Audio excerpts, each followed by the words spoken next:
The skyscraper at 8th and Madison in downtown Chicago pulsed with innovation, power, and polished glass. Tech moguls in designer suits passed through sliding doors every day, rarely acknowledging the people who cleaned their offices at night. Among them was Jordan Miles, a quiet, brown-eyed janitor in his late 30s who moved with purpose. Each evening, as the last suits trickled out, Jordan arrived in a faded hoodie and work boots. Always exactly at 6 p.m. He was never late, never early, and never spoken about, except by Vanessa Cole, the 34-year-old CEO of Culver's Technologies, who had started from nothing and built a billion-dollar empire. She noticed Jordan one night wiping down her glass table with more care than her VPs gave their spreadsheets. He nodded politely when she passed, never lingering, never saying much. But there was something about his silence. It wasn't defeat, it was dignity. Vanessa became curious. She was known to trust instincts more than reports, and something about Jordan didn't sit right. Not in a bad way, more like a puzzle she hadn't solved. She'd once been homeless before launching her first app from a library PC. She knew the look of someone carrying burdens, and Jordan had that same quiet intensity. He always left at 10 p.m. sharp, no matter what. No overtime, no chatter in the break room, and no presence online. She asked HR about him. Single father, widowed 5 years ago, her assistant read. No prior criminal history. Clean file, been here 6 years. Salary modest, doesn't take raises. Vanessa frowned. Why not? The assistant shrugged. Said he didn't need more. That night, Vanessa left work later than usual. As she waited in her tinted SUV, she saw Jordan walk toward the bus stop with his backpack and lunchbox. Something tugged at her. The next evening, curiosity got the better of her. Vanessa stayed after hours, watching from her office window as Jordan moved through the halls like a man with purpose. At 10 p.m. sharp, he clocked out, nodded at the security guard, and stepped into the night. Vanessa followed at a distance in her black Tesla. Jordan boarded the 92 bus headed south. For nearly 40 minutes, she followed. The city changed block by block. Skyscrapers turned to old brick buildings. Neon signs turned to flickering streetlights. Finally, Jordan stepped off and began walking down a cracked sidewalk toward a small, run-down community center. No lights, no signs, just peeling paint and a flickering porch bulb. Vanessa parked a block away, confused. He pulled out keys, opened the door inside. Kids' laughter echoed faintly through the walls. She stepped out of her car, moved quietly toward the window, and what she saw stopped her cold. Inside the small room was a group of around 12 children, many in wheelchairs or using walkers. On the wall was a crooked sign. Miles of Hope, Club. Jordan moved between them like clockwork, handing out sandwiches, helping a girl with cerebral palsy tie her shoes, fixing a boy's glasses with tape. At one point, a boy in a helmet shouted, "Coach J." And threw his arms around him. Vanessa stood frozen, heart pounding.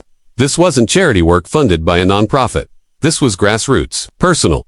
You could tell by the mismatched chairs, duct-taped toy bins, and handwritten charts on the wall. She stepped back, stunned. Her company had departments bigger than this room, but nothing in her entire corporation felt as alive or as full of purpose. She drove home in silence that night. No music, just thoughts, spiraling. Who was Jordan Miles? Really? And why was no one talking about him? The next morning, Vanessa sat in her glass office and stared at the skyline.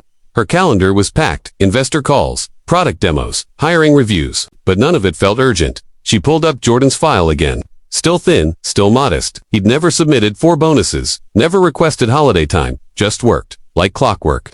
She closed the laptop. The next few nights, she returned, quietly, watching, and every time, Jordan was there with the same children, teaching one how to code using old laptops, coaching another in how to handle bullies. He used his own salary to buy snacks and materials. It finally clicked. Jordan wasn't just a janitor. He was a father, mentor, leader, protector. The world saw a mop in his hand, but what he really held was legacy. One night, Vanessa stayed until he walked out. This time, she stepped from the shadows. "Jordan," she said softly, "can we talk?" Jordan paused, startled. "Miss Cole," he said, respectfully. He looked more confused than afraid. Vanessa smiled. "I owe you an apology," she said. "I've been following you." His eyebrows rose. "Why?" "Because I saw something in you no resume could explain," she admitted. "I saw a man with more leadership than half my executive team." Jordan gave a half smile. "They're better dressed." She laughed. "But you're better built for people." Jordan didn't speak for a moment. Then he said, "The Miles of Hope Club. I run it in memory of my daughter. She passed away from a rare disorder when she was 7. I couldn't save her, but I can help the others." Vanessa's throat tightened. She had once lost a brother in foster care. She understood pain buried under purpose. "Why didn't you tell anyone?" she asked. "Wasn't for credit," he replied simply. "Just for the kids." That answer haunted her all night. She returned to her penthouse apartment, looked out over a glittering city. and suddenly all the venture funding, press accolades, and corporate growth felt hollow. Jordan was giving more with less. And it made her wonder, had she forgotten why she started this journey? Vanessa stayed up all night crafting something more important than her quarterly report. By morning, she called an emergency board meeting. When the room filled, she stood without her usual slides or performance charts. "I've been reminded what real leadership looks like," she said. "And it's not sitting in this room." The board looked confused. Vanessa continued, "We're launching a foundation, Miles of Impact, named after one of our janitors. He runs an after-school center for disabled kids on his own dime. From now on, we'll fund it, expand it, and hire him as director of community programs." The room went silent. Then murmurs started. "A janitor." Someone scoffed. With respect, Vanessa said, "That janitor is doing more good for this city than we've done in 5 years of CSR initiatives. He's not being promoted. He's being recognized." Within a week, Jordan was brought into the main building not with a mop but with a title, a new office, and a team. At first, he felt awkward, out of place in the hallways where people once ignored him. But Vanessa stood by him. "You're not here because you clean. You're here because you build." The announcement spread across LinkedIn like wildfire. From janitor to director, from silent helper to citywide voice. News stations picked up the story. Parents of special needs children began writing to the company, and the kids from Miles of Hope saw their coach on TV, smiling in a clean shirt, holding a plaque that read, "True Leader, Real Hero." But Jordan didn't change. He still rode the same bus, still wore his old boots, still brought lunch from home. When asked why he didn't upgrade his life, he said, "Because I never did this for the stage. I did it so no kid would feel forgotten the way my daughter did." Vanessa visited the center personally now. They remodeled the entire building, added staff, supplies, accessibility ramps, and digital tools. The name stayed the same, Miles of Hope, but the heart of it still beat through Jordan. Late one evening, as the kids packed up and the lights dimmed, Jordan stood outside and looked at Vanessa. "You didn't have to do this," he said. She smiled. "Neither did you. But you did. And it changed everything." He nodded. "Funny, how you were the CEO and I was the janitor. And yet, we both were cleaning up something, weren't we?" Months passed, and the story of Jordan Miles became a symbol of silent heroism across the city. Media outlets referred to him as the janitor with the biggest heart, but Jordan never saw himself as a headline. He simply wanted to help kids smile. Yet, his new role at Culver's brought unexpected responsibilities. He now oversaw 3 satellite community centers funded by the Miles of Impact initiative. Vanessa made sure Jordan had full autonomy, even when some executives resisted. "He's not trained in management," one VP argued. Vanessa calmly replied, "He's trained in humanity." Under Jordan's leadership, the centers flourished. More children came, those with learning disabilities, speech challenges, trauma, and broken homes. They found shelter, mentors, and meals. And though Jordan now had an office with glass walls, he often spent evenings in the playroom tying shoes, fixing toy trucks, and listening. Titles never changed who he was. A father in spirit. One morning, Jordan received a letter that made him stop mid-step. It was from the mayor's office. He'd been nominated for the city's annual Humanity Medal, an award typically given to celebrities or philanthropists. But Jordan's name had come from hundreds of community parents. The ceremony was scheduled at the Civic Opera House. Vanessa, now a close friend, asked if he'd like a stylist or PR rep. He chuckled, "I'll wear my best shirt and let my story speak." On the night of the event, he stood backstage, fidgeting. The spotlight felt foreign. But when he stepped up to the podium, thunderous applause erupted, not for a CEO or senator, but for a man who once swept hallways no one noticed. Jordan spoke simply. "You don't have to be rich to matter. You just have to show up." Again and again. Until someone feels seen. Cameras flashed, but his eyes were moist. Later that week, as kids at the center swarmed Jordan with hugs, he pulled Vanessa aside. "I've been thinking," he said softly, "what if we train others like me? There are thousands of working-class parents who don't know they can lead like this." Vanessa's eyes lit up. "You mean, create a leadership program?" Jordan nodded. "Yes, for janitors, delivery workers, factory staff, people no one ever taps on the shoulder and says, 'You're capable.'" She immediately funded the idea. Within months, the Miles Method launched a mentorship program to train everyday workers in community development, emotional intelligence, and public service. People from across the Midwest applied. Some were night guards, others were bus drivers. Each one brought something raw, real, and beautiful. Jordan led the sessions with humility. "Leadership isn't a title. It's love in motion," he often said, and people believed him, because he had proven it without ever asking for applause. But success brought its challenges. One morning, a media scandal erupted. A tabloid published an anonymous claim that Jordan fabricated his background for attention. Old records were The article hinted he wasn't a real single dad. Vanessa stood by him immediately. We do not let good people burn for cheap headlines, she said in a press conference. Meanwhile, Jordan quietly returned to work, unfazed.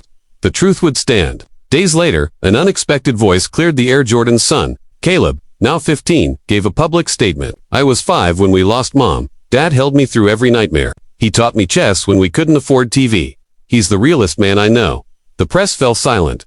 Public support surged. The tabloid retracted the story. And in the halls of Culver's, people looked at Jordan not as the janitor who rose but the man who stood firm, even when the light got too bright. Time flowed like oil through gears, smooth but unstoppable. On the second anniversary of the Miles of Impact Foundation, the city renamed a park in Jordan's honor. Children who once couldn't walk without help now raced through newly installed ramps and fields. Jordan stood beside Vanessa, tears in his eyes as Caleb unveiled a statue not of Jordan in a suit, but in his old janitor uniform, mop in hand, smiling. The plaque read, "Service is not small when it carries love." After the ceremony, Vanessa whispered, "You changed my life too, Jordan." He looked at her, surprised. "How?" She smiled. "Before you, I built apps. After you, I started building people." Their friendship had blossomed into something rare, built on values, not titles. She often invited Jordan and Caleb to dinner, where laughter echoed louder than strategy talks. And in those moments, Jordan saw something he hadn't felt in years. Family. Then one evening, something unexpected happened. A woman in her early 20s walked into the center holding a resume.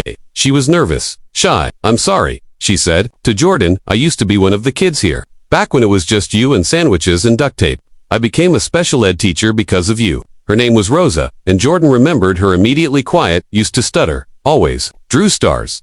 Now she wanted to volunteer. He welcomed her with open arms. That night, as he closed up the center, Jordan stood alone in the hallway, staring at the mural the kids had painted, a city skyline made of puzzle pieces, with his name in bold. He whispered, "You're still helping, baby girl," to the stars above, speaking to his late daughter, and in that whisper was everything: grief, love, purpose. She was gone, but she had multiplied through him. Months later, Vanessa received an international award for innovation in social entrepreneurship, and she invited Jordan to join her on stage. Cameras clicked, suits surrounded them, but all Jordan could think about was how surreal it was that he was now standing beside a CEO who once followed him out of pure curiosity. When asked what sparked her most transformative business move, Vanessa replied, "A man I thought was just a janitor showed me how to see again."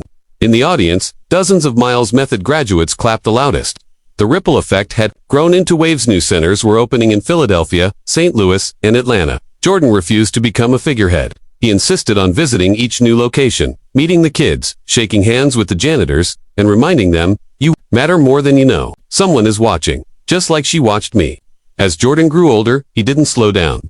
But he did start writing journals, short lessons, and letters to Caleb. One day, Vanessa surprised him with a publishing deal. From Mop to Mission, The Jordan Miles Way became a national bestseller, not because it was poetic, but because it was real, raw, a manual for how to live with dignity, even when you feel unseen. High schools began assigning it. Nonprofits used it as orientation.